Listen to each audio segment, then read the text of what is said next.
الرجيم. بسم الله الرحمن الرحيم.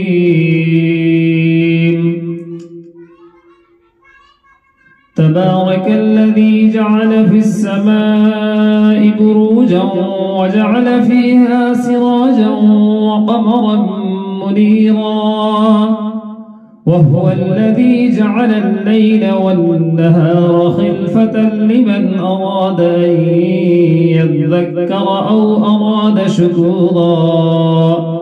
وعباد الرحمن الذين يمشون على الأرض هونا وإذا خاطبهم الجاهلون قالوا سلاما.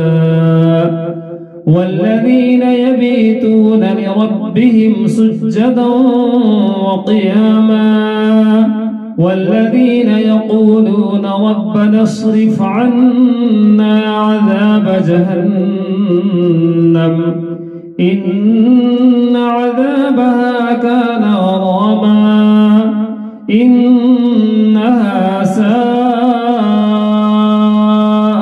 مستقرا ومقاما. والذين إذا أنفقوا لم يسرفوا ولم يقتروا وكان بين ذلك قواما. والذين لا يدعون مع الله إلها آخر ولا يقتلون النفس التي حرم الله إلا بالحق ولا يزنون، ومن يفعل ذلك يلقى ثاما.